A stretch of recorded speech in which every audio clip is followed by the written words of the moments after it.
Hey, this is Kevin Kelly, and you are listening to the Stardom Cast. This is Jesse from Club Venus from Stardom, and you're watching Stardom Cast.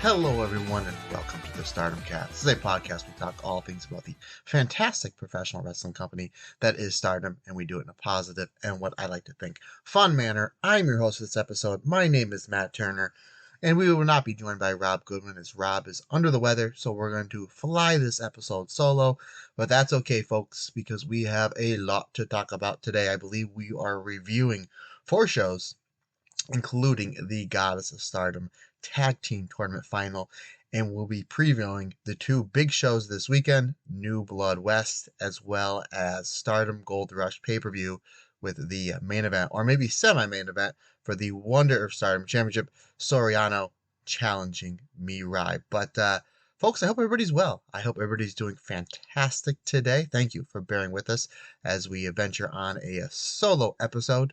I hope everybody is great today. I hope you're better today than you were yesterday.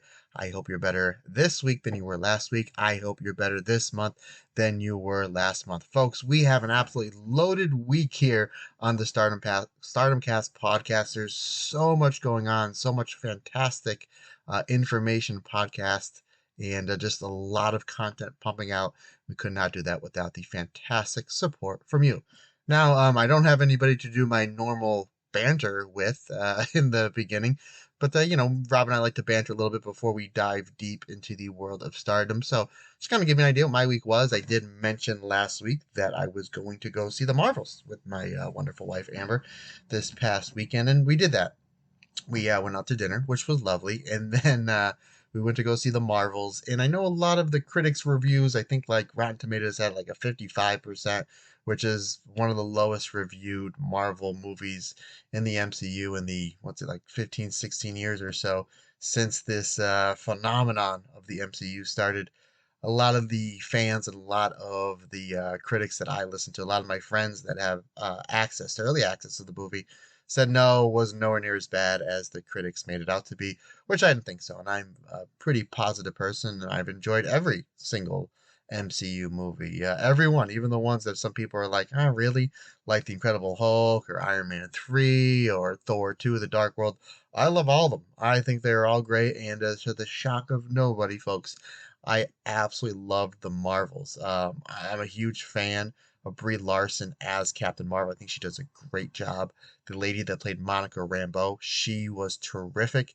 And then, of course, Miss Marvel, Kamala Khan, absolutely loved that show on Disney Plus. And do yourself a favor, if you have not seen Miss Marvel on Disney Plus, go and watch it, and then go watch this movie. This movie was a whole bunch of fun. It's less than 2 hours, which usually these Marvel movies, because there's so much to talk about, so much phenomenal source material. Usually these Marvel movies are like, well over 2 hours. I mean, look at Endgame and Infinity War. I think their total runtime, if you watch them back to back, is like 6 hours. This one was less than 2 hours, and you're trying to get over, 3 main heroes and Monica Rambeau, who winds up becoming Photon, even though they don't say it in this movie, but eventually that's what happens if you know your history.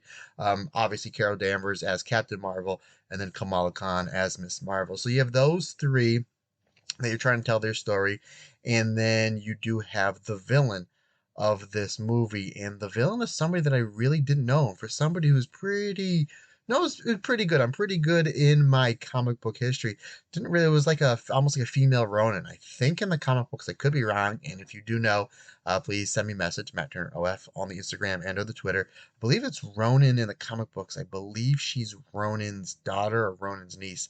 I forget, but very much had Ronin's powers, if you remember Ronin from the very first Guardians of the Galaxy movie.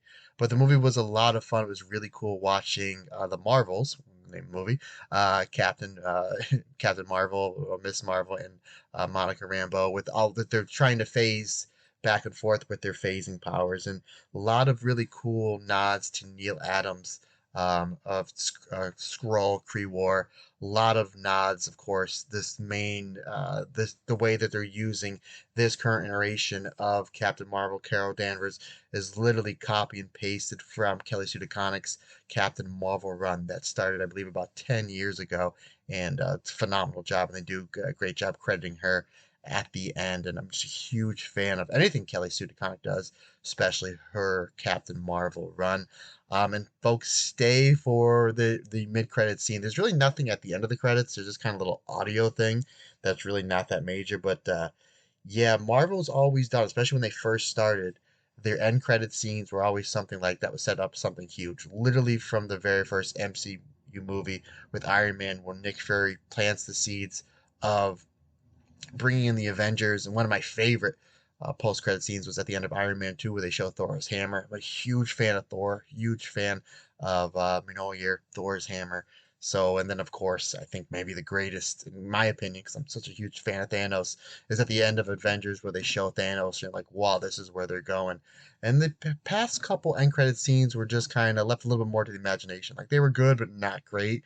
Nothing blow away, where this one is absolutely blow away. So folks, stay for the mid credit scene, because this is another game changer. Now it's like, okay, now that's we know where we're going.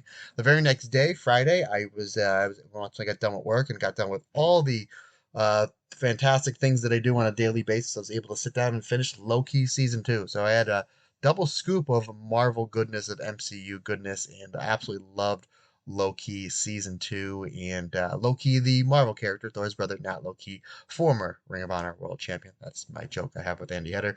But no, really good stuff. So I really enjoy. The MCU's been on a little bit, I'm not going to say a lull, but they were nowhere near as high as they were in 2017, 2018, coming off Infinity War and Endgame. Then again, really, what can they do? I mean, that's an all-time high right there. So they were kind of just, and again, not treading water, but they were kind of just maybe finding their footing to see where they need to get back. But it really seems the next 2 or 3 years, again, especially what happens at the end of Loki season 2 and the mid-credit scene of the Marvels, it really seems like, okay, this is where we're going. It's probably going to set up the next 6, 7, 8 years of Marvel movies. And folks, I could not be any more excited. Boy, by the time they get to the end of this telling of the story, I'm going to be close to 50. That's crazy to say. Crazy to say. Okay, folks, that's enough non-stardom talk. Let's get into the whole entire reason why you're here. Let's talk about the greatest wrestling promotion in the history of the world, in my opinion, the one and only Stardom. I apologize, folks. I'm probably about 2 hours, so you might be hearing me take a few drink breaks. So again, this is going to be me nonstop, absolutely loaded show talking about Stardom. The news was announced earlier this week. There's going to be a new rookie that is not named yet that is going to be debuting this weekend at New Blood. And I believe she just turned 18 years old, 18 or 19, so still a teenager. And she's debuting against the one and only, one of the greatest Wonder of Stardom champions of all time, Momo Watanabe.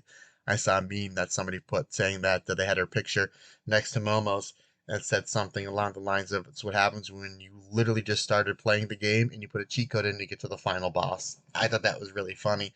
Rossi has huge expectations for this new rookie, saying she has the highest protest passing grade in a long, long time coming out of the Stardom Dojo. That was her high remarks. And she's a background in judo. Micah, Hina, Rina, Hanan, all have that, Mirai, all have that background in judo. So the Stardom, they really like their shoot style wrestlers. And considering the fact that we may see a shoot style wrestler debuting in Stardom at the end of the pay-per-view, we'll get into that in about 2 hours. We get to the tail end of the episode. So yeah, really exciting things there. And again, debuting against Momo Watanabe.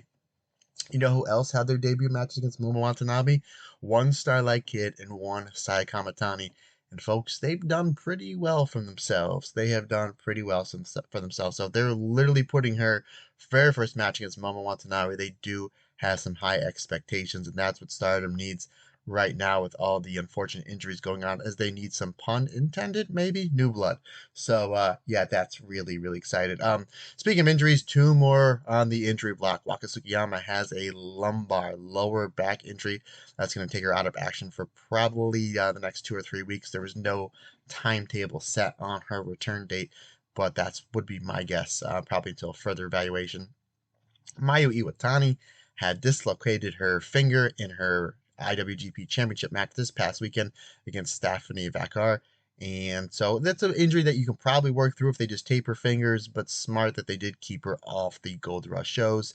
And she is going to be replaced. So the Stars team in the Moneyball tournament will be Wingori, Hanan, Saida, and Hazuki. So smart, just take her off. I mean, especially if they're going to go to the finals. Again, we will preview that at the end of the show. You really don't want Mayu doing ladder bumps with a dislocated finger, because then it may throw her off when she bumps to try to swim out her arms. That could, affect her shoulder, her neck, her elbow. And you really don't want anybody getting injured, especially you don't want Mayu getting injured, especially this time right now with all these injuries going on in Stardom. So kudos to Stardom. Say Mayu, take this weekend off. We will figure it out. But I'm really excited for that team of Wingori and Hazuki. That could be a baller of a team. And who knows, maybe if they do win the Moneyball, then maybe at the end of the year at Dream Queendom, maybe we see a challenge against the Bear Bombers, Julia Tekla and May Sakurai. That would be a great match at the final show at the end of the year. Speaking of Mayu, she did an interview just recently, just came out a handful of hours ago before I'm recording, basically saying that she absolutely loved wrestling in America. And again, we will be covering that match in a little bit. Loved wrestling in America. She wants to wrestle abroad more. She said that she does eventually, maybe in 2 or 3 years, wants to get married and to settle down.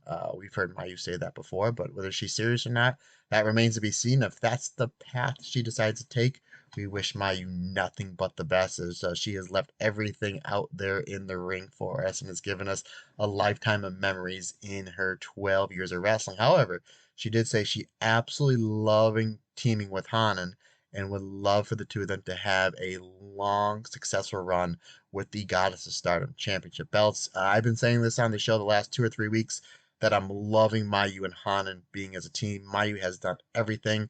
She hasn't had a really good run with that Goddess of Stardom Championship since 2015, 2016 with Io. Hanan just turned 19 years old. I think would benefit her huge to be in the ring constantly in these longer matches, 15, 20 minutes, be teaming with Mayu and having main event or main event style matches against, who knows, a Divine Kingdom, against a Meltier, against a Natsupoi and Soriano, against an Aphrodite.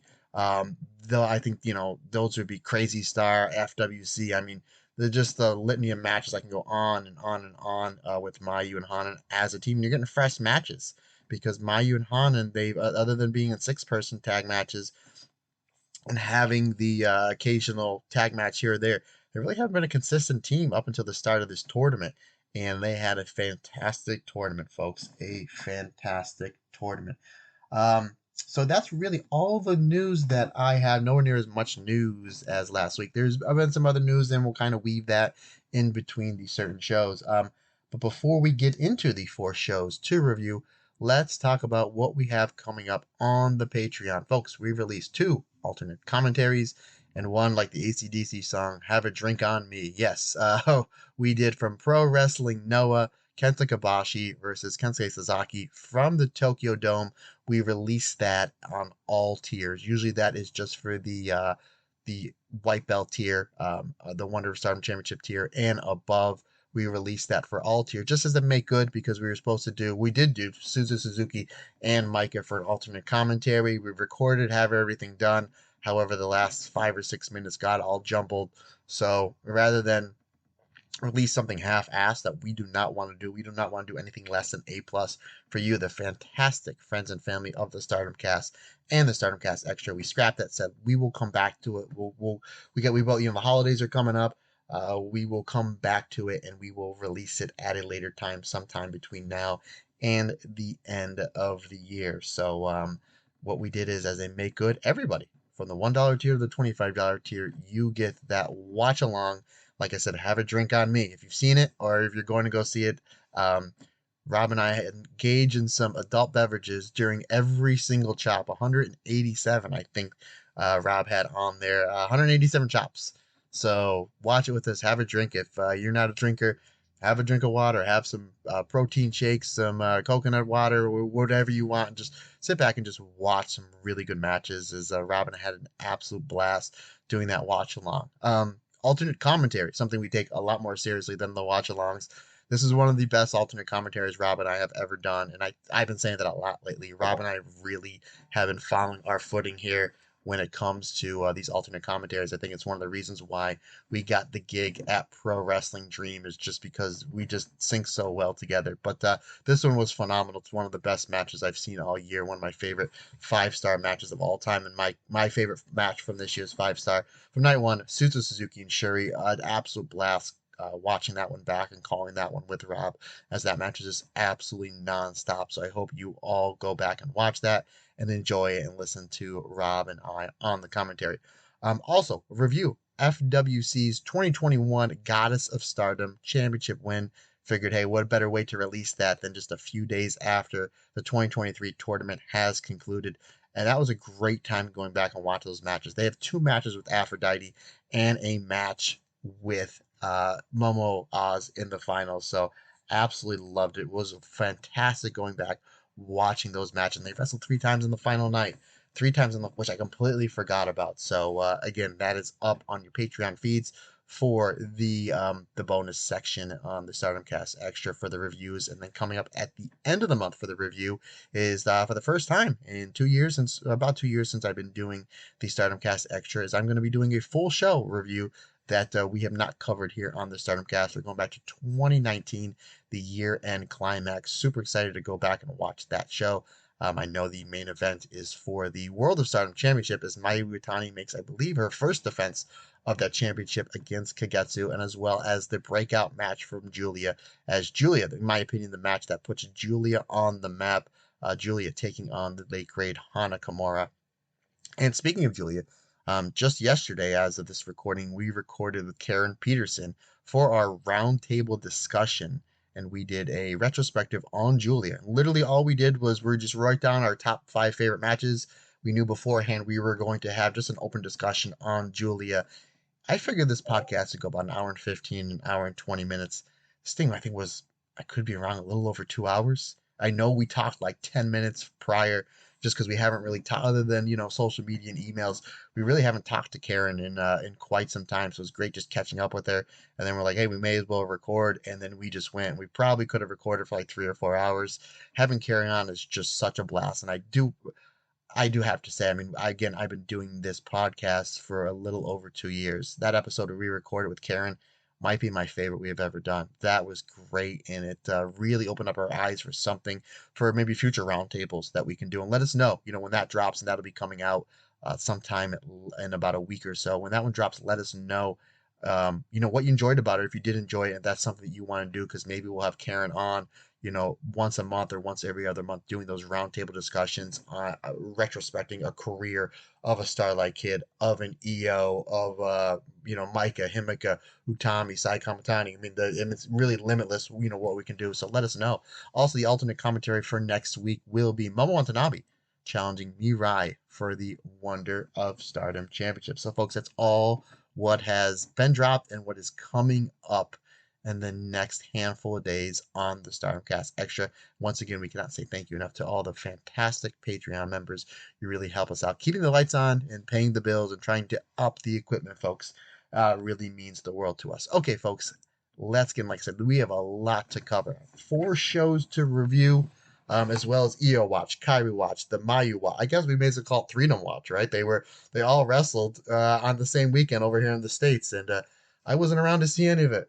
Well, at least not, not sitting on my couch, but hey, I'm here to review it, because that's what we do here, folks. That's what we do. Okay, the very first show was in front. First of all, a shout out to a super friend of the show and someone who helps us out all the time, one Mr. Darren Chatton. When I found out Rob would not be able to make the show today, I messaged Darren right away and I said, hey man, can you get me the attendance numbers for these shows? As usually that's what Rob does, and I love shouting out the attendance, and just, so this way, and I can write down what the attendance is. So, in due time, maybe I can look back to see where Stardom is, month to month, year to year, day to day, and whatnot. So, Darren Chatton, my main man, thank you so much for bailing me out. And hey, I saw that you got the same action figure, that brand new Io Scott. I'm gonna call it Io Shirai. Io Shirai with the brand new Io Shirai action figure that WWE just released. I had a heck of a time finding it on Ringside Collectibles. I think it sold out in like the first 2 hours. So I had to eBay it, and I think he did as well. So I was glad I was able to point you in the right direction, brother. And I'm glad that me and you both think that EO is the GOAT. Once again, Darren, thank you so, so much for getting me the attendance numbers. So we go to November 4th, to 429 people. I'm just going to read through the results, give you my star rating, and then maybe just go back into the match and just talk about something for like the bigger and better matches. Match number one, started this one off with a bang. Hazuki, Tekla, and Rina. Hazuki gets the win in 6 minutes 32 seconds when she reverses a Rina jackknife with the Hazuki straw. This was a really good, solid opener. Usually, I don't go above 3.25 stars on the openers, but this one was really good.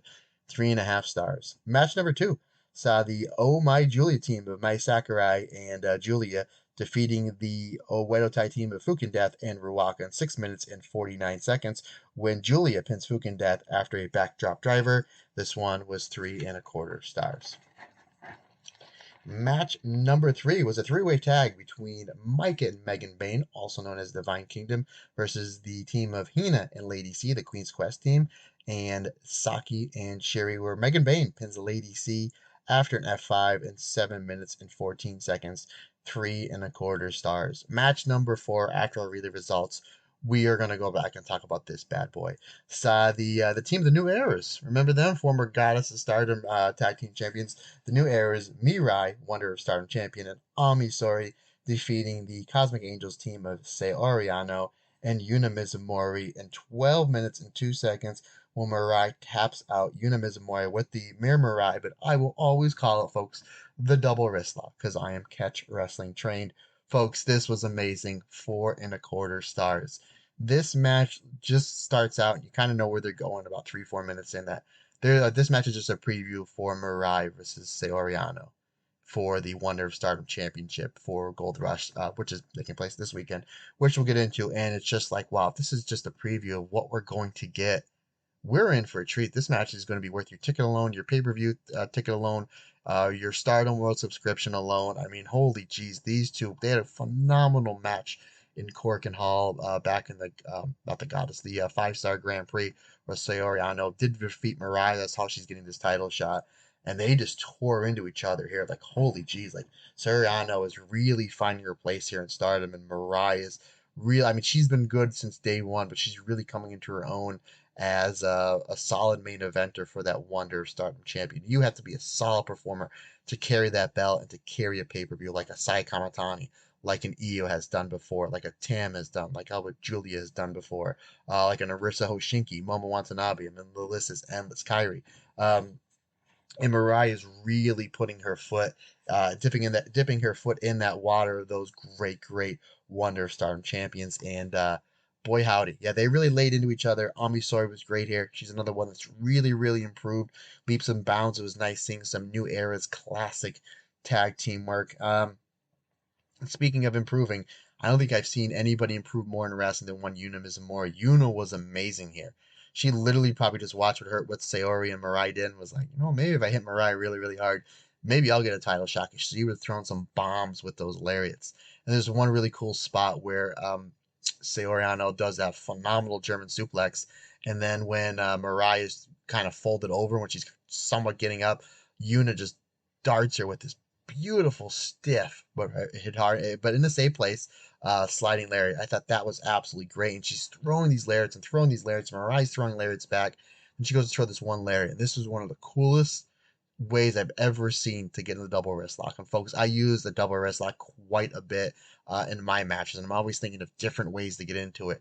Yuna throws this double wrist lock, and it's like her third or fourth one. And here's my Gorilla Monsoon reference of the day: going to the well once too often. When she throws this clothesline for the fourth or fifth time on Mirai, Mirai gets control of the wrist and the bicep and then transitions into the double wrist lock coming off this wicked clothesline, which I thought was great. Eventually, Saoriano breaks it up. They go back and forth. Ami takes out Saori, and then they build to the double wrist lock, and Mirai then is able to get the double wrist lock, the Mirror Mirai, back onto Yuna Mizumori, causing the tap out. This was fantastic. I think this show went up like the day we recorded. And Morale, say that's what we do on the Stardom Cast. We will always review every show, not necessarily go through every match, but just go through every show just so we cover everything. We want to be like if you were to go through our podcast from the very first episode of the year into the end, that every match will be accounted for. We take a lot of pride in that. We won't skip over anything. That's, hey, we're professionals. So again, we're reviewing 4 shows. So some of the stuff we're going to breeze through, but some of the stuff that's really, really good, I'm going to stop and talk about because it deserves it. Folks, if you've not seen this match or this show, go back and watch, especially this match. This was absolutely fantastic. And like I said, this show dropped the day we recorded last week. So you might be saying, well, Matt, this show was 11/4. I'm listening to this like almost 2 weeks later. Why is it? Because we wanted to cover it. We wanted to cover this match because this was fantastic, especially if you're looking for an appetizer to get into this Saoriano versus Mirai match. This is it for you folks. Phenomenal match. Match number 5, Red Star Goddess match in the Goddess of Stardom tournament, saw the team of Max Mini pulling off an upset, getting their first win, defeating the Uedatai team of XL, Momo Watanabe, and Natsuko Tora in 11 minutes and 27 seconds when Saya Ida is able to escape the DVD bomb from Natsuko Tora and rolls her up with the Ida Bashi. 3 3/4 stars.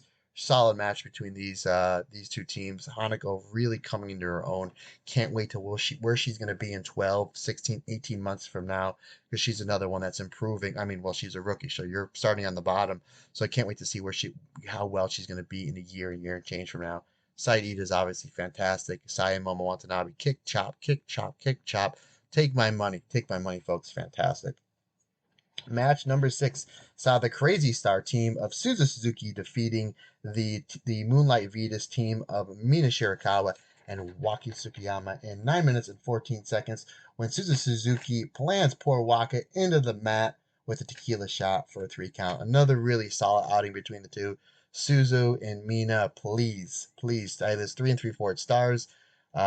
It's heavily rumored that, depending on what's going on with Tam, obviously Suzu is owed a World of Stardom Championship match. If Tam, I still think Tam will be main eventing Sumo Hall at the end of the year. She's the big draw.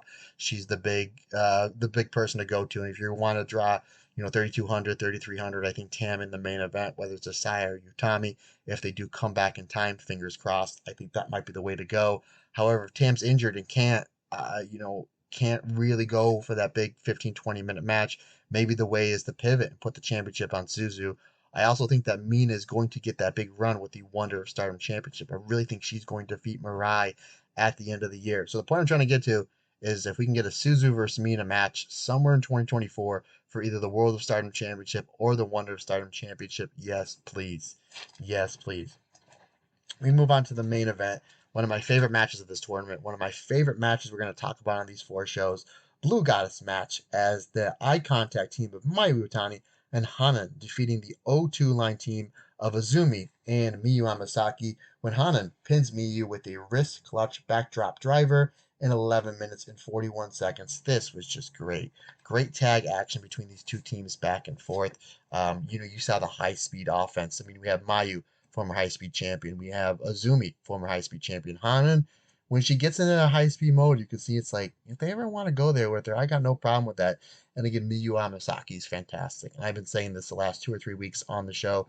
Not only is Miyu improving, but when she's in the ring with Azumi, Azumi just knows where to put her offense and where to put the double team offense. And we see this great double team offense that Eye Contact start their matches out with and O2 line. This is really, really awesome stuff there.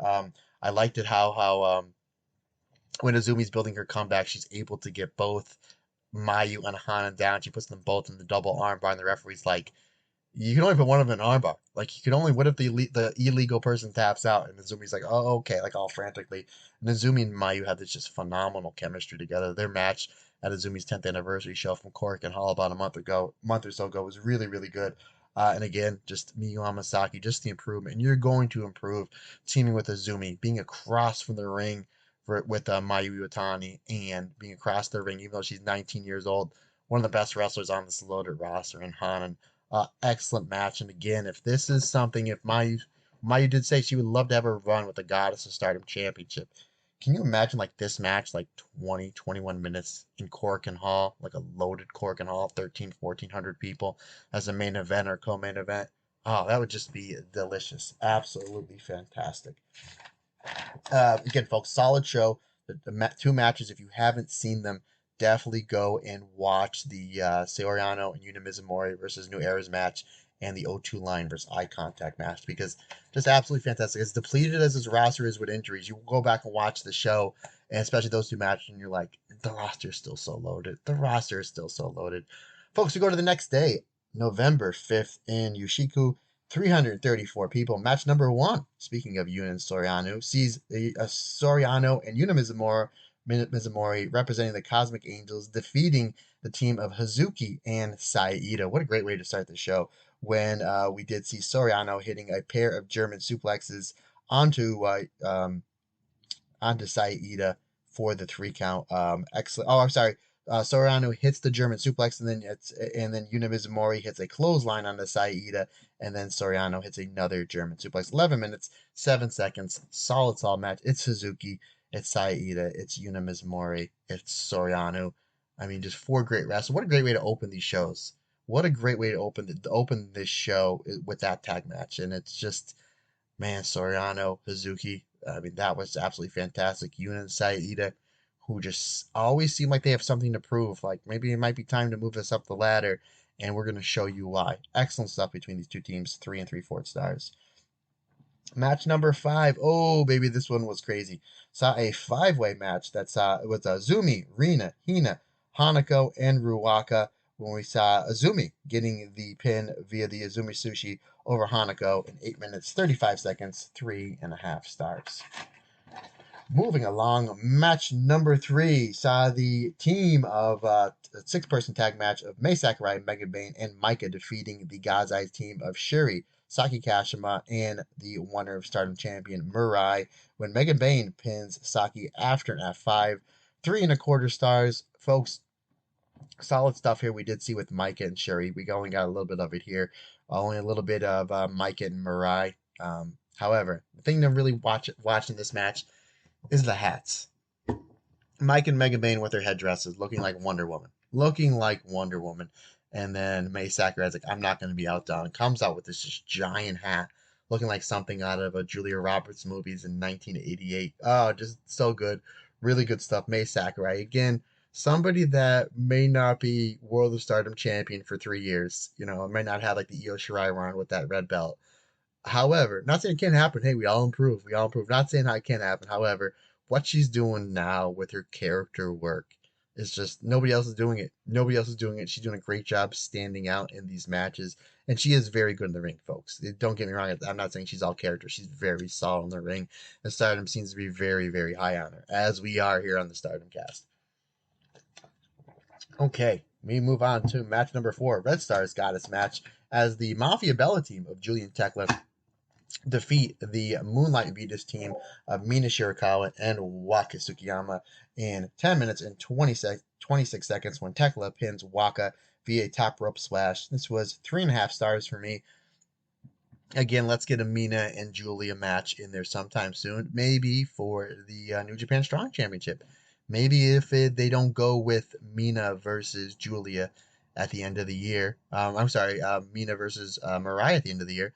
Maybe Mina and Julia, even though I think it's going to be Julia and Azumi.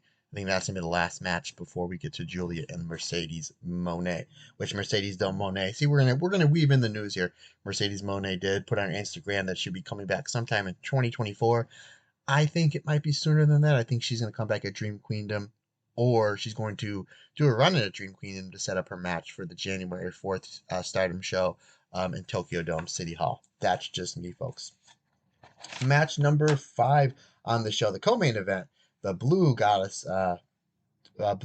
block saw the Tokyo Twin Towers team of Ami Soaring Lady C defeating the Eye Contact team of Mayu Utani and Hanan when we saw Ami Sori putting away Hanan with a brutal like a thunderbolt in 11 minutes and 11 seconds. This was a great match. 4 stars for me. You did see a lot of Ami Sori and Lady C working together very well as a team. We did see some fantastic double team chop work from the Tokyo Towers. And one thing I thought was cool is we see Mayu and Hanan. They always start their match out with pretty much the same double team spot, right, to get the advantage. It's so cool. Where Lady C, they go do an Amisori, and Lady C is like, nope, absolutely not. Comes in and stops and just starts chopping everybody. I thought it was really cool. A really cool wrinkle where it's just like Mayu's probably putting that match together, right? She's the leader in that match. No disrespect to the other 3 ladies. But the fact that she gave that spot to Lady C was like, yeah, I'll let you break this up. I thought that was really, really good and really cool and a really feather in the cap of one Lady C. Really good job putting her over that match and having Ami putting away Hanan with the like a thunderbolt. If you do remember, folks, it was Ami Sourei that ended the fantastic reign of Hanan for the Future of Stardom Championship. So Ami Sourei seems to have one Future Aces number. We go on to the main event of the show, the XL team of Momo Watanabe and Natsuko Tora defeating the Crazy Star team of Mei Seira and Suzu Suzuki in a Red Star Goddess match. And this is interesting to me because this is the second main event that Momo and Tora have won in this tournament. Usually when they have them, because they do, whoever wins the main event, they're able to cut a promo afterwards. They usually send the fans home happy and they have a babyface team. When they beat Mafia Bella, you figured, that match is starting. I figured it's the main event. Julia's going to get the win, and then, Julia will cut a promo because everybody loves that Julia. And they don't. They want, Team XL wins. And the same thing here. They defeat Crazy Star. And this was an excellent match when Momo Watanabe pins Mei Seira with the Tequila Sunrise in 11 minutes, 46 seconds. 4.25 stars. Excellent stuff. Momo and Suzu violence is just great. I love how Suzu gets a little bit in over her head with the brawling stuff because it eventually becomes 2-on-1, and I really like how once she gets up on Tora, Momo interferes, or once she gets up on Momo, Tora interferes, and they kind of, because you literally have 3 bruisers and then the high speed champion on Mei Seira. She's just fantastic. I really hope she gets it'd be next to impossible that she doesn't get in the 5-star next year. Can you imagine what she can do in that tournament? So Suzu will get in over her head and starts getting double teamed. Then Mei just comes out of nowhere with that springboard blockbuster and then is able to kind of drag Suzu into the turnbuckle so she makes the tag all of the Rock and Roll Express. I always think that's genius. Your opponent's getting beat up. You come and make the save, and it's like, well, you need to get them to tag out. So it's like, well, you're already in the ring to help them, stop getting beat up. You may as well grab them, drag them to the turnbuckle, go to the outside, grab the tag rope so it's a legal tag. It's just a baby face heroic thing to do. And the Rock and Roll Express, again, that's something they invented in the 80s, and here we are 40 years later. So, again, Rock and Roll Express, my all-time favorite tag team, 2 cool dudes, and Ricky Morton and Robert Gibson, and a tag team that is studied by everybody, and just a really cool spot there. But then Mei gets in there, she uses all her high-speed, high-impact offense. Excellent stuff there. And she's rolling, and then what happens? She just gets drilled with a head kick from Momo Watanabe.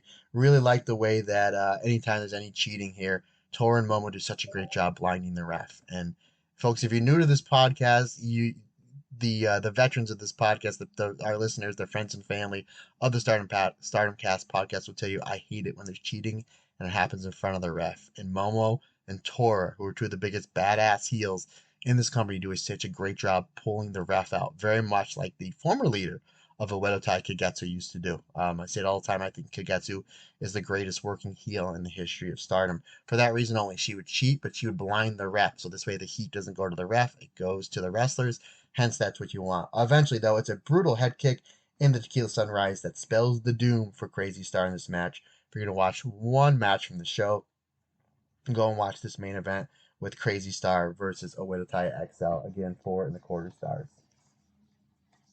So yeah, excellent stuff there, folks. We will move on to the third show from this tournament. I'm just trying to flip my pages here as I have notes all over the place, as we will go to the 10th of November in the Sendai Pit. This show actually just went up just about 24 hours ago. So I was able to get it and watch it and review it for you all. So this was at the Sendai Pit, 304 people. The very first match saw Hazuki defeat Ruaka with the Hazuki Straw in 7 minutes, 15 seconds, 3.25 stars. Match number 2 was a three-way dance that saw Mina Shirakawa pin Hanako with the Glamorous Collection Mina in 8 minutes and 11 seconds, 3.25 stars. Match number 3 saw the Crazy Star team of Suzu Suzuki and Mei Seira defeating the Tokyo Towers team of Ami Sori and Lady C when Suzu Suzuki taps out Lady C with a Yokobari lock in 7 minutes and 40 seconds. 3.5 stars. I love that the Yokobari lock, which it's like a double wrist lock into a head scissors. I think that's just an awesome, excellent move, and Suzu does it all so well. Oh, sorry, folks. I'm getting a little. I had to wet the whistle there, my friends. We move on to match number 4. Mai Sakurai and Mirai defeating the team of Yuna Mizumori and Saori Ano. They really, I know they bumped this tournament all around quite a bit here, folks. And I would have loved for them to kind of lock Saori in on this tournament and just have her team with Yuna. I know it was supposed to be Meltier, Tam, and Natsupoi, and then it was supposed to be Natsupoi was injured. Then it was going to be Tam and Yuna. That just got completely scrapped. But Yuna and Saori, they teamed up quite a bit here on this weekend, and they were fantastic. They were terrific on all these. Again, I think Saori, I think she worked over here in the States for the Suckle Band promotion, and she did some stuff with Oz Academy, so they probably couldn't lock her down for all the dates and just trying to reshuffle it. But it would have been really cool if they were able to lock her down, especially her being one half of the Goddess of Stardom Tag Team Champions and team her up with Yuna Mizumori, because they were fantastic. They were fantastic on this tour, and I would love to see them in this tournament against like FWC, Divine Kingdom, so on and so forth. But I mean, Mirai and Mai Sakurai here. I mean, obviously it's not a tournament match. They were in the tournament, but Mai Sakurai was able to hit Yuna Mizumori with their brutal pair of lariats in 11 minutes and 4 seconds, 3.5 stars. Once again, this match was a preview of what we're going to see this weekend. Great job on the Stardom booking committee, just putting Mirai and Saori Anu in a lot of tag matches. So this way, it's like, oh, that's a preview again. That's a preview again, and where they made sure that everybody knew this is a preview of what you're getting on the 18th, and I'm super excited. Definitely, no disrespect to any of the matches on the card, match I'm most excited for, Saori Ano and Mirai. Even if the Tam Suzu match didn't get scrapped, it would have been like 1A, 1B between the two. Match number 5, we go to the Blue Stars in the Goddess of Stardom tournament. Saw the Divine Kingdom team of Megan Bain and Micah defeating the O2 line team of Azumi and Miyu Amasaki when the Divine Kingdom team hit the Doomsday F5 combination to Doomsday, and then Mega Bain hits the F5. Can you imagine Doomsday F5? That's crazy. That's something that you create out of a video game. Excuse me. Megan Bain pins Miyu Amasaki in 8 minutes and 25 seconds with the F5, 3.5 stars. We move on to the co-main event of this show, the XL team of Momo Watanabe and Natsuko Tora defeating the Prominence team of Risa Sera and Karumi Hiragi when Natsuko Tora pins Karumi Hiragi with a Swanton Bomb in 9 minutes and 5 seconds. This was my favorite match of the show, 3 3/4 stars. And folks, correct me if I'm wrong, Prominence only ate 1 L in this tournament. They had a few draws, but this was the only actual pinfall that they had in this tournament, and that just goes to show you how much that they invest in Natsuko Tora. They built her up for the 5-star to give her to Tam, so Tam can get the win there. Understand that, but they're doing a great job building her back up in this tournament. This XL team was phenomenal in this tournament. Same tournament a lot. Love to see them team up a little bit more heading into 2024. Not unless they have single plans for Momo or Tora. I would love to see maybe Momo get a push up towards the World of Stardom champion. Whether it's Suzu, whether it's Tam, whether it's Sai Kamatani, whether it's Utami, all those matches. I mean, money, right? Momo versus any one of those four. Really, Momo versus anybody. She could work a broomstick and make it work. But I mean, for main event, your pay-per-view, 22, 23 minutes with Tam, with Suzu, Saya, Utami. Yes, please. Yes, please go back and watch those Momo versus Mayu matches for the World of Stardom Championship. I believe the 9th anniversary show I think that's when Mayu debuts the red gear for their red belt. Yeah, again, I know we have a lot of new listeners to the Stardom Cast. Early 2020, before COVID hit, I believe it's the 9th anniversary show. Momo Watanabe, at the time leader of Queen's Quest, challenging Mayu Iwatani for the World of Stardom Championship. Let's get back on track here, folks. I guess we're on track. We're talking about Stardom. Yeah, my favorite match of the show. The main event, Red Stars Goddess match. The Mafia Bella team of Julian Tekla defeating the God's Eye team of Shuri and Saki Kashima.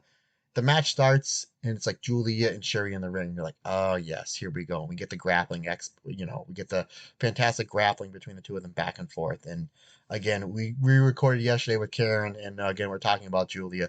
Julia's best match, in my opinion, and a lot of people's opinion, is that match at Dream Queendom last year with Shuri. And we got, obviously you're not going to get that violence there, but we just got like, what they can do in the ring with striking and grappling. And it was just so really good to see. Julian Tekla, Tekla and Saki Kashima had some really good like high speed back and forth offense. Tekla, has one time challenged Azumi for the high speed championship. Saki Kashima was the high speed champion there for a little bit, but eventually it's Tekla that hits the top rope splash onto Saki Kashima. 12 minutes, 13 seconds, 3 and 3/4 stars. Again, great chemistry with these two teams. I really like the kind of oddball pairing of Saki Kashima and Shuri. And again, you're seeing Shuri getting better at strikes. So the storyline could be very much that Shuri is the one that's coaching Saki Kashima up into the strikes. Folks, let's talk about this pay-per-view, the Goddess of Stardom Tag League Final, in front of 601 people. This show took place on the 12th of November. I know a lot of people are going to ask me about the attendance. 601 people on a show where you had, your tournament final. The tournament was excellent. Despite all the injuries, I still really enjoyed this tournament. Excuse me one sec.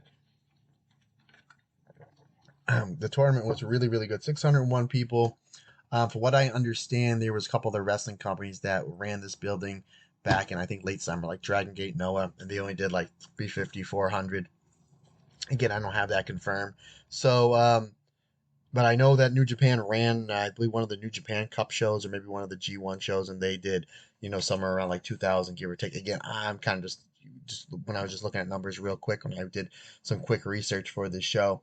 So again, 601, it's a pretty good number. You'd want a little over 1,000 for your tag league final on a show where you really only had a few matches announced. Like, for example, again, because of the injuries, and Stardom really did a great job, making chicken salad out of chicken, what, because of all the injuries to, certain people, obviously Tam, no Tam, no Natsupoi, no Aphrodite in this tournament.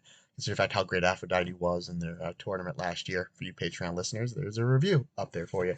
Anywho, so you have a lot of the heavy hitters out in the finals of this tournament, and you only had a few matches that were announced. And I could be wrong, but this might be the first time in the 5-star and the Goddess of Stardom tournament, or either one of the tournaments, that we already knew one of the finals were. It was announced because of Mike and Megan Bain, Divine Kingdom, their win the night before, over 2 nights before, over O2 Line, that they were going to the finals. So we already knew one of the finals were going in, and then we knew that it was going to be either the Prominence team or the Crazy Star team or the XL team, depending on how those matches shook out, would be going to the finals. So like I said, we already knew what the one final was. So it's like you're kind of taking away the anticipation or like the surprise of like who's it going to be. We knew who was going in. Again, folks, this was a great show. I absolutely love this show. This was terrific. Let's get into it. Wow, match number 1. So Sherry, the new look of Sherry. I mean, I love her in the red. I love her in the gold. It's cool to change it up a little. And she looked amazing and so badass in that silver. Sherry getting a win in a 4-way match over Hanako, Yuna Mizumori, and Ruaka, when Sherry gets Hanako to submit to the grounded Suzaku. 3 1/4 stars for me. Match number 2. Now, this was not a tournament match because Suzuki and Saida are not tag team. Obviously, Koguma is out. Saida teaming up with Suzuki a lot on this tour because of Koguma's injury. This match was absolutely fantastic. It's my second favorite match of the show. It was a non-tournament match. The Crazy Star team of Mei Seira and Suzuki defeating Hazuki and Saida. I have this match at 4. I don't have timestamps on this just because it wasn't up on the thing there. So 4 stars. Crowd was so hot for Saida. Saida might have been, I think, like her and Micah were the two most over people on the show, which I love seeing. This was great. It was great violence back and forth. Mei Sarah and Hazuki have great chemistry together. You know, the high speed champion, the former high speed champion. You know, obviously great violence with Suzu and Saya and Hazuki and Suzu as well. Again, somewhere down the line, you know, main event match somewhere, red belt, white belt, finals of the 5 star, finals of the Cinderella. Would love to see the two of them have a one-on-one match for like 14, 15 minutes. I thought it was great stuff. The way that Suzu and May just gel together and work so well together. I know that they were teasing that Suzu and Julie were going to be a team going into this tournament to take out the Prominence team. I think that match is coming somewhere down the line, maybe like some sort of hardcore match. But I was kind of glad that they went with Suzu and May because they were so great as a tag team and had one of my favorite tag matches in all of wrestling this year when they challenged for the Goddess of Stardom championship against Saori Anu and Natsupoi. But excellent stuff here from this match. This match was great. This match alone was worth my pay-per-view dollars. And again, it wasn't even. It was kind of just like we need to put some matches on this card because we can't fill with all block matches like we do every year because of the injuries. And again, Stardom was able to kind of look at what they had and just made magic and just made absolute magic. And kudos to the Stardom booking committee and everybody there that really, really, again, you have a dampered roster with all the injuries, and they gave us this match. How can you complain about Stardom, folks? Really, how can you complain about Stardom? Match number 3 was a non-tournament match as the Divine Kingdom team rematches O2 Line, and I like this match a little bit better than I did their tournament match, but it was Megan Bain pins Miyu Hamasaki with an F5, 3 3/4 stars. Match number 4, we go to our first Goddess of Stardom tournament match. The one thing I do want to make mention that I was a little confused on that they do all the time at the 5-star Grand Prix before every match in the 5-star Grand Prix. They've done it the past handful of years. I think they did it last year for the Goddess of Stardom tournament, is they give you a graphic with the person's name and how many points they have going into that match. So this way, you know, the whole block actually. So this way, you know, just between all the forfeits and who wasn't there, who was there, I was really confused who was eligible to go to the finals. And I was just able to kind of work my way down on certain things, you know, with the help of certain people over there on the Twitter. I'm not going to call it X, on the Twitterverse. So yeah, it would have helped out a little bit if the fine folks over there on Stardom World would have been able to put up the graphic with the points. So this way we kind of can keep track where we were at. Because I usually do a great job. I'm not usually. I always do a great job keeping track in my notes, in my tablets that I write in. I just couldn't figure it out just because it's like, well, did they have a bye because of Meltier wasn't there, or now because Hanan was injured and she was out a couple days, so it was really confusing to see who was on what point. So that's why I'm not railing off any of the points, folks, and I do apologize. I pride myself as a professional, but it was just really hard to keep track. So we go to the first tournament match of the final night. Blue Goddess, Mirai and Mei Sakurai getting the win over the Tokyo Tires when Mirai hits a brutal lariat on the Lady C. I had this at 3 3/4 stars. And would have maybe it was closer to 3.5, but I think I bumped it up a little bit because of May Sakurai's hat. So again, once again, all out on this huge hat thing. It really looks like they're building towards a Mirai versus Ami Sourei match because they focused a lot of the match here, and they were throwing some absolute bombs. And I think, here's my prediction. Obviously, Mirai at the end of the year is going to have a big Wonder of Stardom Championship match. It's going to be, in my opinion, the Mina Shirakawa or Micah. And I think she's going to drop the belt there. I think the smart decision would be to go with, I mean, it's a win-win. Would be to go with Mina so we can get that big Mina run that everybody kind of poo-poo faced on when Tam beat her in the double championship match, which again, folks, is a great match. I know you don't like the result. I know there's a phenomenal support for Mina Shirakawa, and I get it. I understand, appreciate your passion and your support for one Mina Shirakawa, but don't let it take away from the match. Anywho, I think Mina Shirakawa at the end of the year is going to defeat Mirai for the Wonder of Stardom Championship and then get that big 6, 7, 8 month run with the belt that we all assume.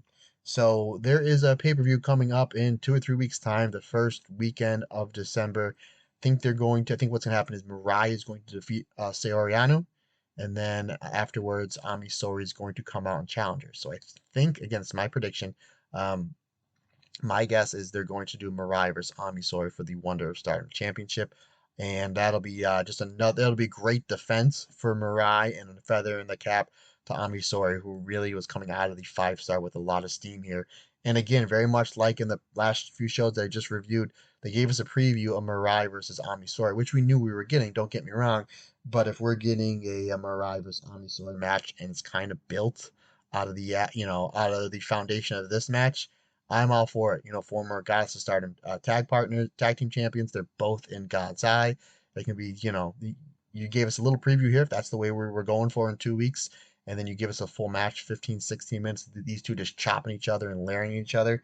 Yes, please. I'm all for it. I'm all for it. Lady C was great here as well as May Sakurai as well. But the majority of this match, the heart of this match, was Mirai versus Ami Sourei. And again, if that's where we're going for a Wonder Stardom Championship match, I'm all for it, folks. I am all for it. We move on to match number 5, Red Stars block. As the Moonlight Venus team, Mina Shirakawa and Waka Tsukiyama, getting a big win over the XL team of Momo Watanabe and Natsuko Tora when we see the Glamorous Collection Mina on Momo Watanabe for the 3 count. 3.5 stars, very much like in the last match. Like Waka was good here, Tora was good here. The XL team, they do a really great job of teamwork. But the majority of this match was just Mina and Momo just laying into each other. And again, if Mina does recapture the Wonder of Stardom Championship match, give me a Momo versus Mina match on a Korakuen on a pay-per-view, 15, 16, 17 minutes, and just let the two of them cook because just absolutely fantastic. They had a really great match on night 1 of the 5-star last year. Mina Shirakawa is way better. No, she was great then. Don't get me wrong, it's way better now, year and change later than she was then. And Momo is really finding her feet here as a great, great working heel. And you give me that match for the Wonder of Stardom Championship. Absolutely loved it. I loved it how the mist finally comes back to bite Tora in the ass because that's what basically undoes XL here. And if XL gets the win here, they would then go on to the finals to face Divine Kingdom. Eventually, though, she missed poor Waka. Poor Waka. Poor Waka. She missed Waka and then she tries to miss Mina. Mina ducks. She eats Momo eats the mist, which ultimately leads to the Glamorous Collection Mina roll up onto Momo for the win. 3.5 stars. I wish it would have got a little bit longer, but again, um, love to see a Mina versus Momo match somewhere in 2024, especially if Mina is once again Wonder or Stardom champion. Match number 6 and the final tournament match of this show. Oh, well, final tournament match. By that I do mean the final block match. The Prominence team, Risa Sayre and Kurumi Haragi versus Mafia Bella goes to the dreaded TLD. And by no means was dreaded bad because this match was fantastic. We get a Prominence jump start to start the match, and then it basically turns into ECW style brawl. Then we get a phenomenal series of just hard hitting action between Risa, Sarah, and Julia, kind of picking up where they left off a few months prior to their main event match for the New Japan Strong Championship. Kurumi Hiragi, I love how Tekla was built up great in this tournament. She looked phenomenal in that team with Julia, and Julia does a great job putting Tekla in the spots that's going to make her look better. Julia does a phenomenal job of taking anybody that's in the ring and building her up to her level. And there's really not too many people that are on her level, but at least putting her up on that level in that moment in the match and really raises the stock of that wrestler. Julia's just an absolute genius. But she goes for the toxic spear on Hiragi, and Hiragi just stuffs it. It's like we see Tekla taking everybody out with the spear, but Hiragi's like, nope, absolutely not. And we get this brutal, violent forearm trade off with Julia and Kurumi Hiragi. Julia is able to come back and lock Hiragi into the STF. Risa Sayre is able to break that up, and then Kuruma Hiragi gets the advantage back for the team with that brutal, beautiful black hole slam. Some excellent stuff there. We get some double team Mafia Bella work to the Prominence team. We do see the perfect dive from Tekla and the Joshi dropkick from Julia onto Kurumi Hiragi. Then we see Hiragi coming back on Julia and just just lambasting the former World of Stardom champion and Julia with some brutal, brutal lariats. Hiragi eventually, though, misses the top rope splash onto Julia. Julia locks in the Ganosuke clutch, but by the time she gets Hiragi's shoulders down, the bell rings, and we get the time limit draw. 4 stars. 4 stars for me. Solid match. And, folks, we get the finals. So now we know it is going to be the Crazy Star team of Suzu Suzuki and Mei Seira going up against the Divine Kingdom team of Micah and Megan Bain. Folks, Suzu Suzuki, maybe low-key MVP wrestler of the year, at least in Stardom. Like if you're going by not only match quality because she's great, but wins and losses. She came into this year as 1/3 of the Artists of Stardom champions. They defended the belts successfully and won the very first ever Triangle Derby. She then signs a full-time contract with Stardom. Thank you, Stardom. Thank you, Suzu. And then she wins the 5-star Grand Prix.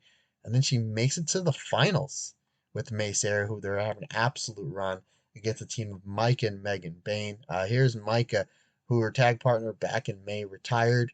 She kind of gets a new one here, at least for the time being, to Megan Bain, and finds herself. Micah, here we go. Micah's in her second finals as well. Obviously it was her and Suzu Suzuki a few months prior in the finals of the 5-star Grand Prix. So we get a little bit of a kind of a rematch from final to final. And folks, I predicted this.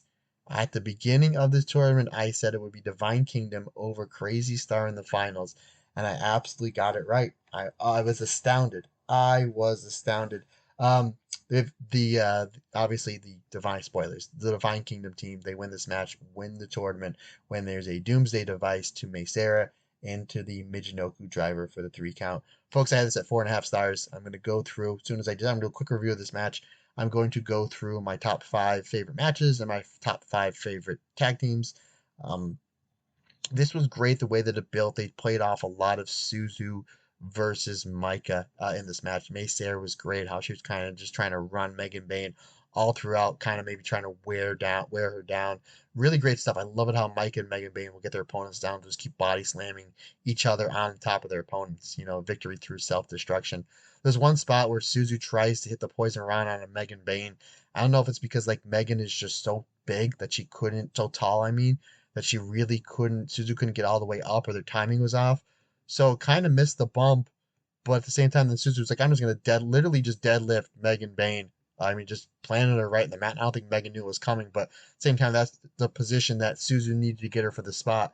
It's like, since I won't get you with the Rana, I'll just, hit German suplex, which she throws so good onto Megan Bain. I thought that was really good. The lung lower German suplex into the Rolling Star combination onto Micah.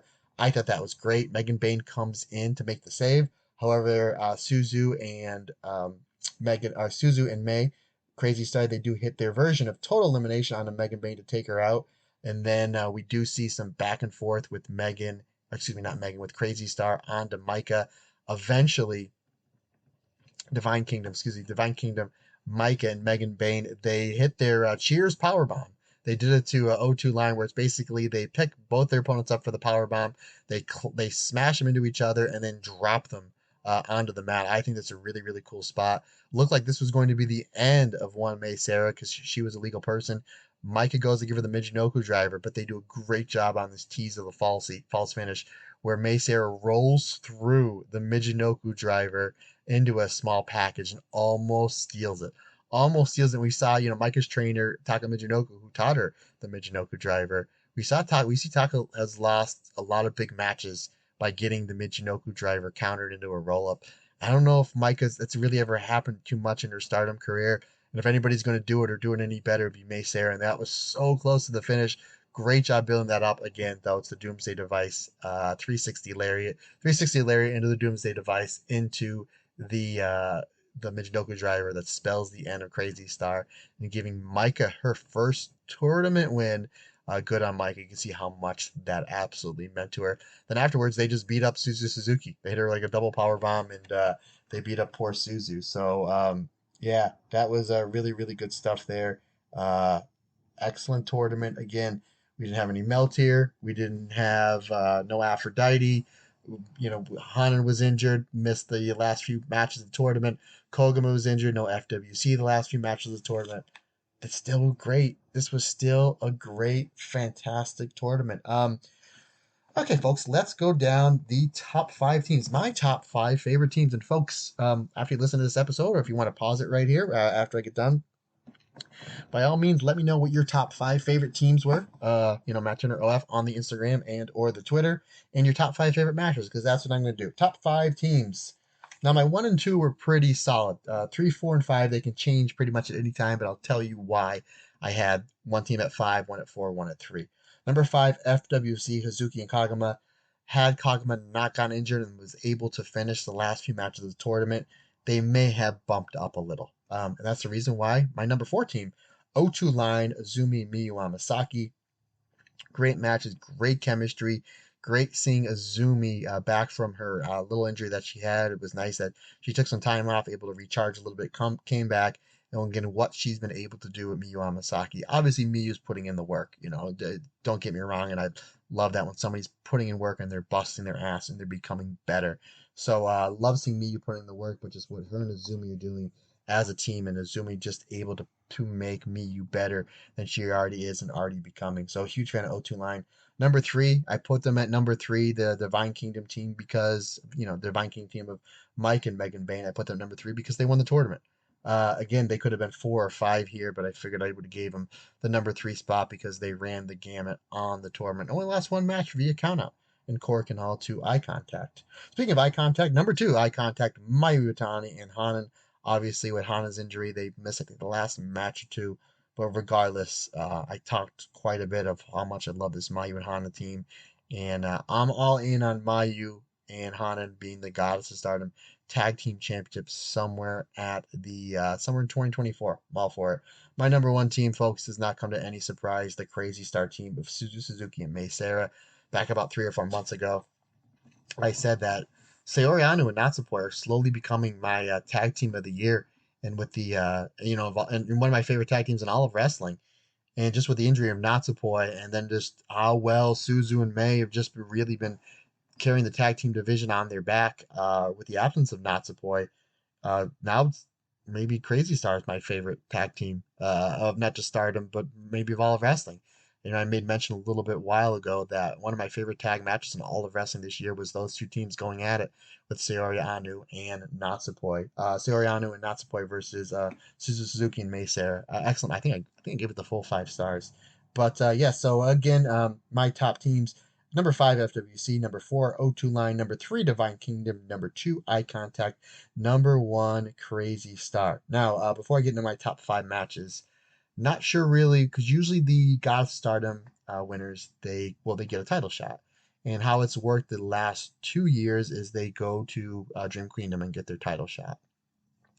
Depending on what's going with Megan Bain, what you read, what you believe, she's going to AEW, whatever. I think the cool thing to do is, if Natsupoi is healthy, is Natsupoi and Saori Anou versus Mike and Megan Bain at the show in 2 weeks. I believe it's 12/2. And then have Saori Anou and Natsupoi win that match. And then, Dream Kingdom is your big show at the end of the year. So you want to load that card up as much as possible. Again, if Natsupoi's healthy, fingers crossed, bye, Poi. If Natsupoi's healthy, I would love to see Natsupoi and Saori Anou defend either against O2 Line or defend against Eye Contact. Or FWC. Really a lot of different ways that you can go. What a great match that would be.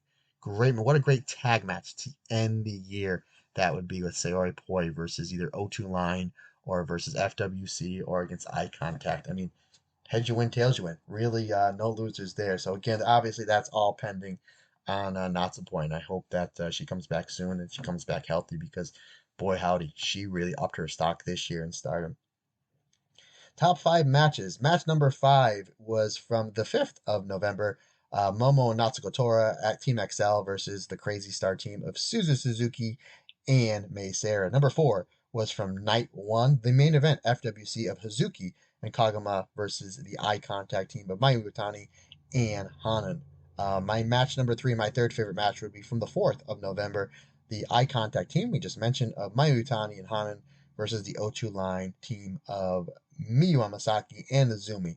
My number 2 match of the tournament, taking the silver medal, would be the Prominence team of Risa Sera and Kurumi Haragi versus the Crazy Star team of Suzuki and Mei Seira. And my number 1 favorite match of this tournament would be from the finals, the match that I just talked about, the Divine Kingdom team of Micah and Megan Bain versus the Crazy Star team of Mei Seira and Suzuki. So once again, folks, number 5, Team XL versus Crazy Star. Number 4, FWC versus Eye Contact. Number 3, taking the bronze medal, O2 Line versus Eye Contact. Number 2, taking the silver medal, Prominence versus Crazy Star, and my favorite match from this tournament. It seems like every final is my favorite match of the tournament. I think since 2019, Crazy Star versus Divine Kingdom. Folks, let me know what you think. Let me know what you think. What were your top 5 favorite matches? How about individual performances? Anything like that that you would like to talk about? You just let me know, and we shall chat about it, folks. We shall chat about it. Now, before we get into our previews, we have 2 things to review as I'm trying to find my notes here. And we are going to be talking about Mayu Iwatani, as you can probably hear my pages flipping. Mayu Iwatani versus one Stephanie Vacher for the IWGP Women's Championship. I thought the match was absolutely fantastic. These two absolutely tore it up. And the fact that they had to go after phenomenal match with Zack Sabre Jr. and Speedball Mike Bailey. Really just a testament to just how great these two are. There's my notes. I knew I would find it eventually. Match went about 11 minutes, 37 seconds. That's not the official time, basically what I had it on my phone. Mayu did a great job giving Stephanie Walker a lot of offense in this match, which if you know Mayu, she's very good at being resilient, of getting her ass kicked early on in the match and then making her come back. And this was like 65% Stephanie. As again, it was a great job, but these two just dropping each other on their heads. Maya building her comeback up with the Dompai, the crucifix bomb. But eventually, though, it's Mayu Iwatani is able to hit a crucifix bomb, super kick combination, which if you've seen these Mayu championship matches, whether it's for IWGP, red belt, white belt, she loves using that combination. She follows that up with a tombstone pile driver and a picture perfect moonsault. I had the match at 4.25 stars. Fantastic match. Absolutely loved it. Wish it got a little bit longer, but they are teasing to a match in Mexico in CMLL for Stephanie Vacher's CMLL championship. So super excited to see that match if they do run it back. Folks, before we move on to EO and Kyrie Watch, we do have some live notes from our good friend over here of Neil. I'm going to butcher his last name. Neil Capicala. Capicala. Neil, I apologize, and I did apologize when you gave me the notes. I said I will probably get your name wrong because that's usually Rob's gimmick. So Neil was nice enough to send us some live notes, and again, Neil, I apologize that if I did butcher your name. Keep sending the notes in, or if you want to send me an audio clip of how to say your name, I will eventually get it right. So here's what Neil had to say. And again, Neil, thank you so much for sending these notes in. And folks, if you're ever at a show, whether it's in Japan or any of these Stardom wrestlers are on a match over in some independent or somewhere around you, let us know. Give us some notes about your experience. We'll read them live on the air and we will give you a shout out if you like. So here's Neil's notes. Matt, my wife and I made the 4-hour drive from Austin to Garland, Texas. Now, folks, I'm assuming Neil made that drive to see Mayu based on what he told me here in this text. So you fantastic people over there on Bushi Road. Mayu's drawing tickets over here in the States. My man Neil and his wife, 4 hours one way. One way to see one wrestler, Mayu. We made the 4-hour drive from Austin to Garland, Texas for the New Japan Strong Show last Friday. We decided to dress up for the event. I wore a sparkly rainbow suit and she had a sparkly rainbow jacket. Both of us with Mayu Iwatani t-shirts on as well. Neil, send pictures, brother. You're in sparkly clothes. Send pictures. Share them with us, my man. The show seemed like it was a little bit undersold as there were floors tickets anyway. They were able to move us up to the second row next to the wrestler's entrance. When Mayu walked out, my wife and I stood up and cheered super loud. I had bought my Mayu Iwatani support towel as we were waving and jumping around. Mayu looks to her right, makes eye contact with us, smiles, and points at us. Oh, the classic Mayu point. That's awesome, brother, that you're the icon of Stardom, able to recognize you and give you the classic Mayu point. That's like an early Christmas present. I could have gone home happy at that point, and that was more I could have ever hoped for. But unfortunately, I got to see an incredible match in person between Mayu and Stephanie Vacher. Here are some bullet points. These two women had a challenge going after Zack Sabre Jr. And Speedball Mike Bailey, which was a banger of a match. Which I watched the majority of the show, and it absolutely was, and the crowd was absolutely ballistic for the match. The crowd started out a little bit quiet because of that, but being the professional that she is, Mayu did a fantastic job of playing to the audience after a couple of minutes. The crowd was fully involved and cheering loudly for both women. I think that's the reason. I think Mayu knew how hot the crowd was for that match. I think that's why Mayu, being the baby face that she is, took as much heat as she did as because the crowd was low, and at that point they would get their speed back from the Speedball versus Zack Sabre match, I guess pun intended. So Mayu, being the genius she is with crowd psychology and being a baby face, once she started making her comeback towards the match, the crowd started getting hotter because they started getting their second win back from the phenomenal match with Sabre and Mike Bailey. So that just kind of dawned in my mind reading Neil's notes here. I put the cheering at 70-30 for Mayu, which she seemed super appreciative of, and her demeanor was not one of a superstar but a humble individual. Stephanie was impressive as well, as Mayu was super giving, allowing Stephanie to get a lot of offense in. I agree.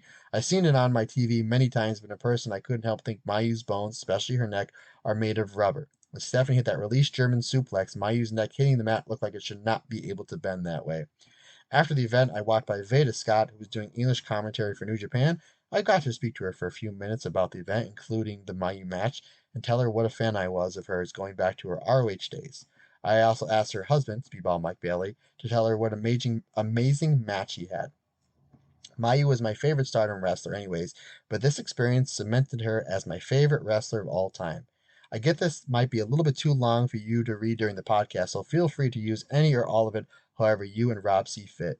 Thanks again for everything you do. From a huge fan, Neil.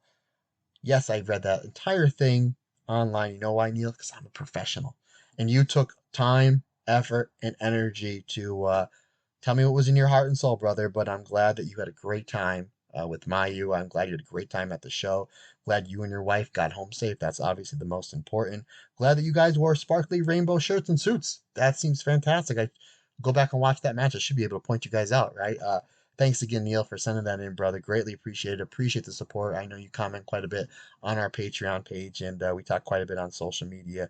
Awesome job. Awesome job reporting. Glad that you had a good time and truly enjoyed that show. Folks, one last piece of business before we review the two shows, and I'll do some predictions as well. Why not? Is let's talk about the new segment. It's no longer EO Watch, it's EO and Kyrie Watch. So, Bailey comes out. We have two segments. Yes, the champ, EO, gets two segments. Bailey comes out, does not understand why EO brought Kyrie into damage control without her blessing. They come out. They do make mention the last time we saw Kyrie on WWE TV, that was Bailey that basically jumped her, beat her up, and sent her packing back to Japan, where she had a pretty good year in Stardom. Pretty good year in Stardom. Anywho, um, so Kyrie comes in and says, Bailey, I forgive you. And they want a group hug. And then Bailey, if you remember, she used to do the hugger gimmick, says, no, I don't hug anymore. But they basically heard Dakota and EO forced her to a group hug. Out comes Charlotte and Bianca Belair, saying there's going to be a six-person tag match as the main event. Dakota Kai obviously is still not cleared from her knee injury, so it'll be Bailey, EO, and Kyrie taking on the team of Charlotte Flair, Bianca Belair, and their mystery opponent, who is revealed to be one Asuka. So that's our basic main event. We get some really good stuff back and forth between Bianca and EO. Bianca's so good. So good. I mean, it's just the women's division, WWE, especially SmackDown, I think is the second best in wrestling. Stardom is not only the best women's division, it's the best roster in all of wrestling, folks. Can't anybody tell me any different. But Bianca has some really, really good stuff. They really have her shine with Kyrie. They have her shine with EO. Love to see a Bianca versus Kyrie match. We see some stuff with Kyrie and Charlotte that, let's just say, just didn't gel. Didn't gel. Bianca takes the heat. She goes to tag on Asuka. Asuka refuses the tag. Miss Bailey, she comes in, head kicks everybody, and that's basically causing disqualification. And that basically shows us that our new damage control is EO, Bailey, Dakota Kai, Kyrie, and Asuka. So that's where it ends the show. Folks, I did not give a rating on the match just because it was set up more for an angle. It looks like it's going to set up towards War Games, which it would probably be EO, Bailey, Kyrie, and Asuka versus Bianca. Shotzi came out for the save.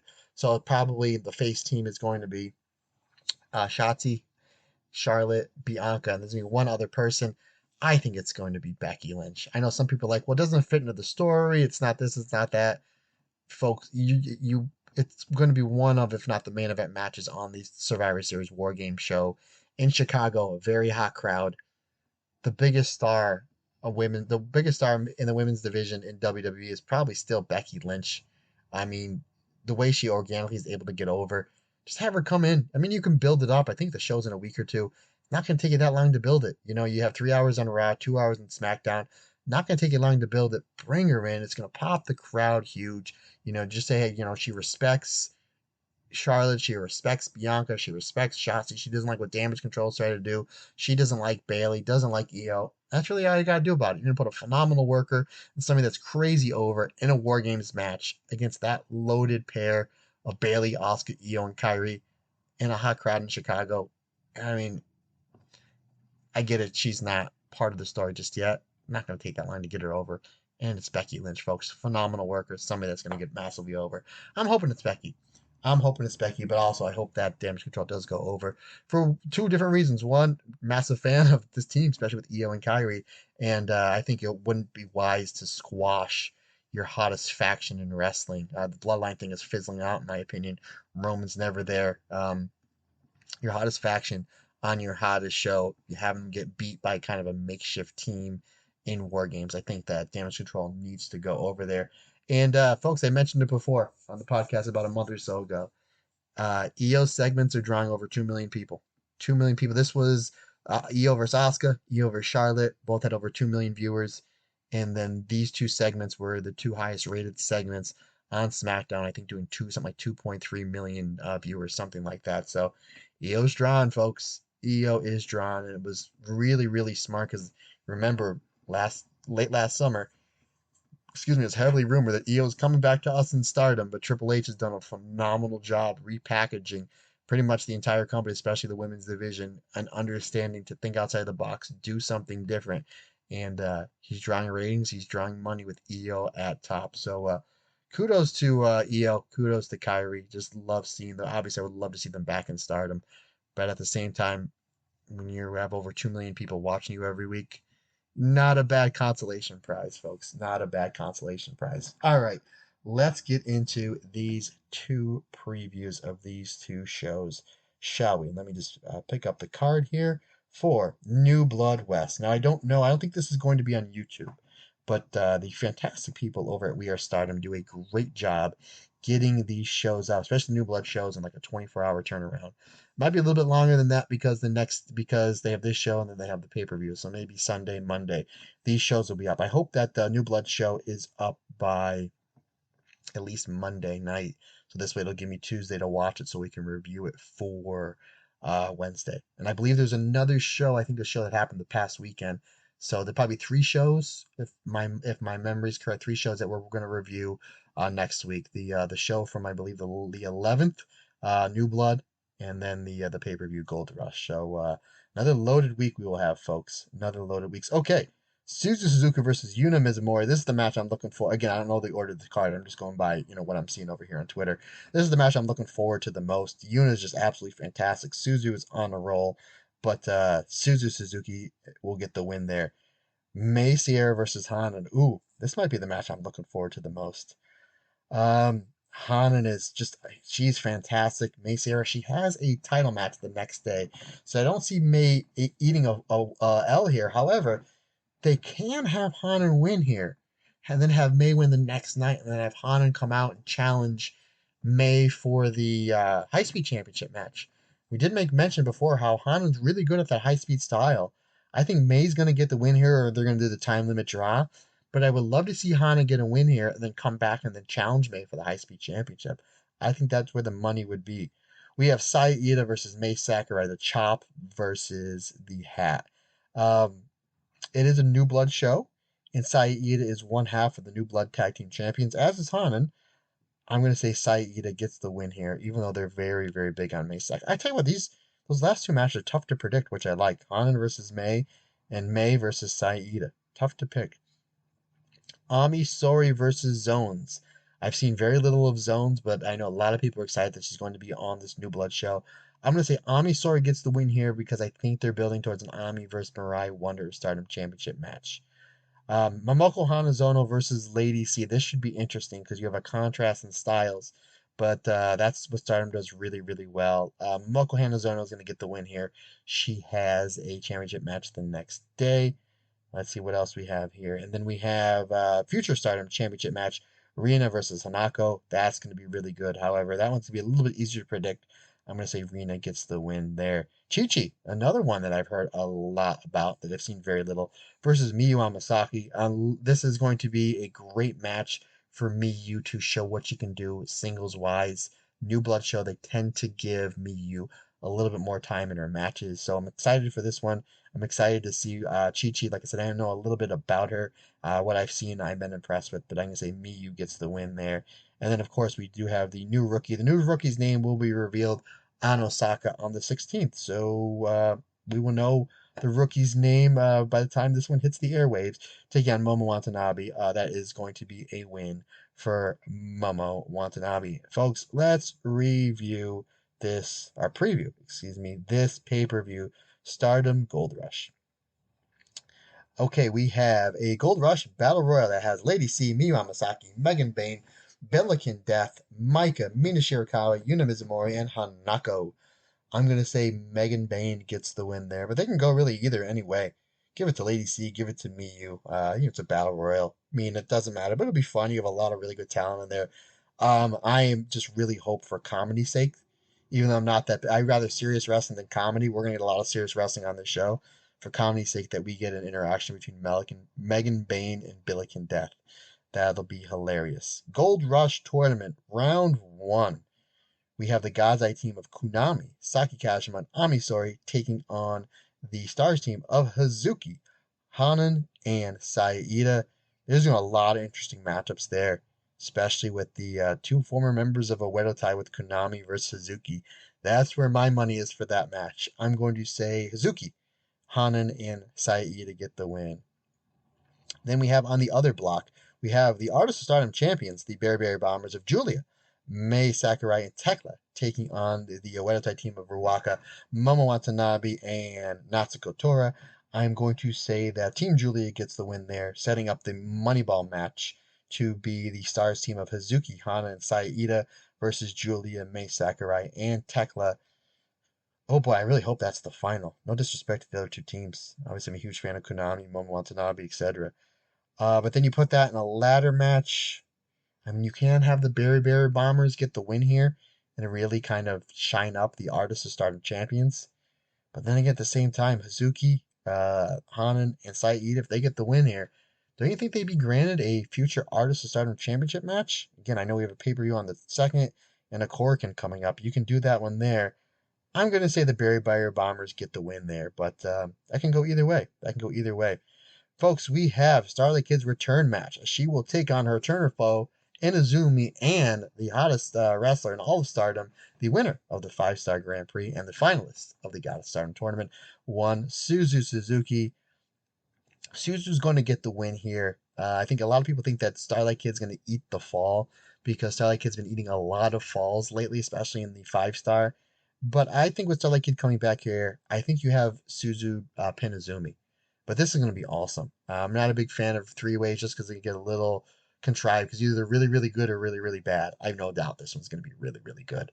But I would have Suzu pin Izumi, and that's going to be my pick. Suzu is going to defeat Izumi because, again, Suzu's over the title shot. You don't want to beat her on this, what's going to be really spectacular pay-per-view. Folks, this one's going to go under the radar, and I'm excited for this. Alice Inc. taking on Shuri. UWFI rules match. I've seen a little bit of Alice Inc. That's probably going to be my homework over the next day or two to watch some of her matches. And it's Shuri. It's UWF. Shuri's doing a great job with these matches, calling people out, but it's going to be Shuri. This will be my lock of the night, the one I know I'm going to get right. Shuri's going to get the win here, and then there is heavily rumors that some big things will be going down at Gold Rush. I assume that this is where they're going to start building to Shuri versus Ronda Rousey, which has been heavily rumored. Even Rocky Romero did an interview where they asked about bringing Ronda Rousey in. He said, "Yeah, I would love her to bring her into New Japan and Stardom."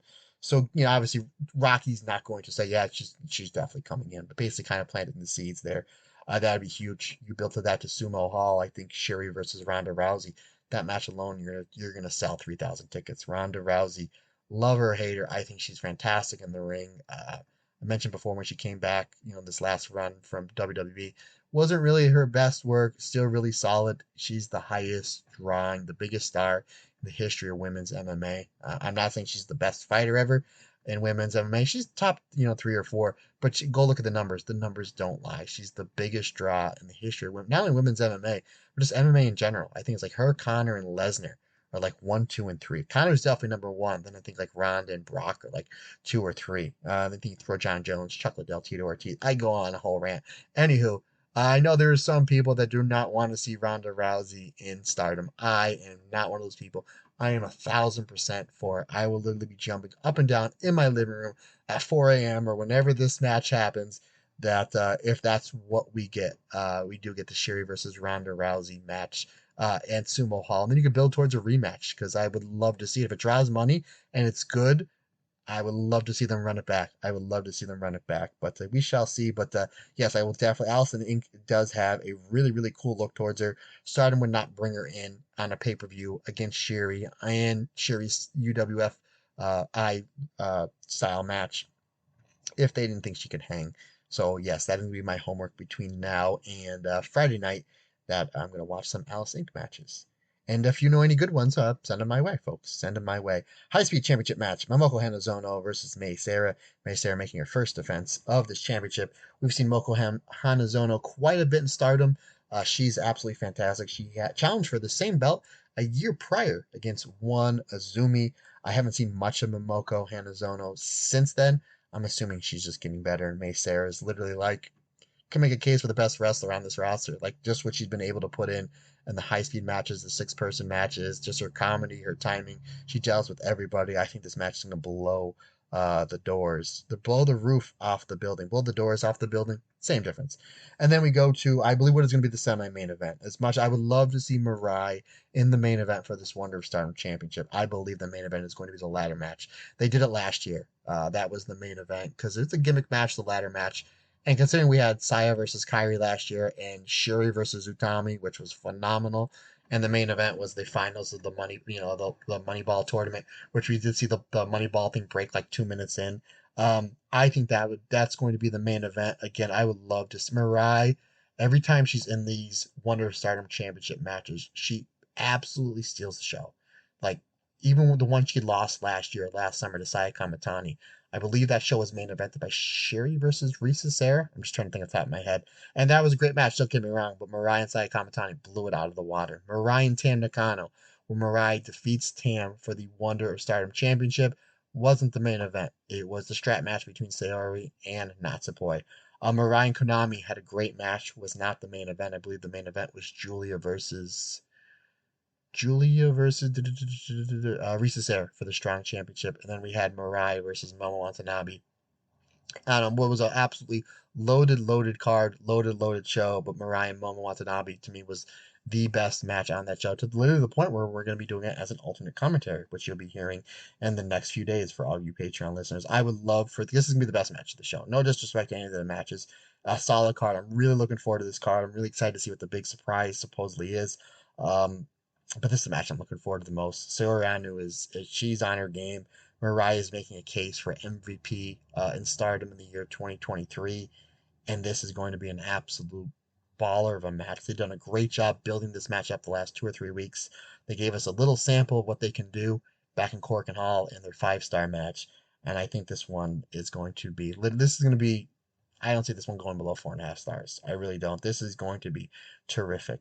And I know Sayori's on that like freelancer contract where she does Stardom is kind of like her top priority, but if she has other things, she can do other things, kind of like Suzu. I hope that somewhere, especially after this match, because I know this is going to be great and I don't know how her contract works, and I'm not going to pretend like I know.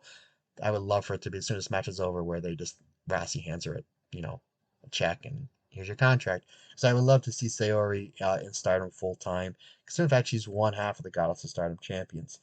Folks, that is going to wrap it up for this episode. When Rob and I were talking a day or two prior with everything we had going on, we figured that this one's going to go about 3 hours. Obviously, Rob's not here. I don't have other things to kind of bounce off him. But we're coming up on about $1:35. And I know that when the podcast dropped last week, you fantastic folks were like, wow, you guys did an episode under 2 hours. What the heck? We know that you guys and gals like to hear the episodes go long. We love to talk about Stardom long. We did over 2 hours with Karen yesterday. I'm doing an hour and a half here by myself. So, again, thanks for bearing with me. Sorry, it's not 2 hours. I really thought I was going to do 2 hours by myself because there's so much to go through. But I'm going through my checklist, and I had everything here. I went through the Patreon, told you about the Marvels. We did the 4 shows. Io Kyrie watch, the Mayu match for the IWGP, and I was able to preview the New Blood and the Gold Rush show in about 90 some odd minutes. So how about that, folks? How about that? Obviously, when Rob's on, and you guys have all heard, me and Rob, we can talk forever about Stardom. We really, really can. So the fact this is going about 90, a little over 90 minutes, and it's just me. If this was, obviously came down a little bit of a cold and said, hey man, heal up, no problem, heal up, we got you. We have a lot of other stuff that we have to cover. So yeah, this was fun, folks. Thank you all so much for bearing with me. Hope you enjoyed the solo episode. Hope you enjoy the shows this weekend. Folks, if I don't get a chance to talk to you next week, especially we're over here in the States, we have Thanksgiving. Hope everybody has a happy Thanksgiving, and I'll do a little sign off next week, and hope safe travels. If you're listening to the podcast on either Thursday or Friday and you're traveling, safe travels, to and from, and spend time with your loved ones. That's the thing that's most important. Time and health and being with your family and your friends. That is the most important thing in the world. And I hope that your travels are safe, and I hope your holiday season is great. I am a huge, if you've listened to this podcast before, I'm a huge fan of the holiday seasons. I love, Thanksgiving, going to Christmas. I literally, what me and my wife do is, it's busy as I am with work, and obviously Stardom Cast is very, very important in my life. It's very important for me and my wife to sit down and watch TV. Our big thing now is watching these terrible Hallmark Christmas movies. They are so bad, they are good. I absolutely love them. There's effort and love put into them, don't get me wrong, but that's my big thing. I absolutely love the holidays. Anywho, sorry, I got on a tangent. Folks, thanks everybody so much for the support. Thanks for everybody for all the 5-star reviews. I think we're up to like 150 now, which is absolutely crazy. My goal, I said back in the summer, I wanted to get the YouTube page up to 1,000 subscribers.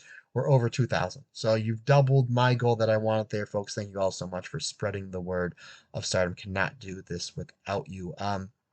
Questions, comments, folks. Matt Turner OF on the Instagram and or the Twitter and the TikTok, which I'm still trying to figure out how to use. You want to shoot an email at the stardomcast22@gmail.com is the best way to get a hold of me via email. Folks, again, let me know what your top 5 favorite matches were for the Goddess Tournament. Let me know what your top 5 favorite teams were from the Goddess Tournament. Also, I forgot to mention, I knew there was something I forgot to mention, that we are doing for our Patreon. We're having a theme next month. We are doing a Queen's Quest Christmas for you members of the Patreon for the past year or so. If you remember, last year we did a Merry Mayu Christmas. So this theme will be Queen's Quest theme. So we are going to do 4 matches that involve any members of Queen's Quest. The bi-weekly podcast will be basically whatever. I'm open to suggestions. So anything Queen's Quest related we haven't covered, let me know. Not sure what the what if is going to be just yet. You have suggestions, let me know. It's going to be Queen's Quest theme, but we do know the roundtable discussion. We're going to be joined by Scotty Wrestling. This one is going to be a phenomenal roundtable discussion for the month of December. Who had the better championship reign? Io Shirai's World of Stardom championship reign, the V14, or Saya Kamatani's V15 for the Wonder of Stardom championship? Obviously, Saya, part of Queen's Quest. Io Shirai did invent Queen's Quest in the midst of that reign. So you're taking, in my opinion, the 2 greatest runs in the history of this fantastic company we love, Stardom. And we're going to see what we think is the better reign between Io's red belt run and Sai Kamatani's white belt run. So that's going to be phenomenal. But again, questions, comments, even if you're not, suggestions, even if you're not on Patreon and there's a match that you'd want me to do, or there's certain, you want me to review a tag run from any members of Queen's Quest, or any, you want me to do a Utami run from the 5-star, it's Queen's Quest theme, anything Queen's Quest related, throw suggestions at me. Matt Turner OF on the Instagram and or the Twitter. Folks, that's gonna wrap it up for this episode. Don't forget, it's very important to buy poi. Got to get it in. Again, thank you all so much for bearing with me on this solo podcast. I had an absolute blast doing this. I hope you guys enjoyed it as much as I enjoyed recording it and sending it off to you. But that's going to close it out for this episode, folks. Like I always say, it's just not my podcast. It's our podcast, because we're all together and everyone's different, everyone's special. Have a great day, everyone.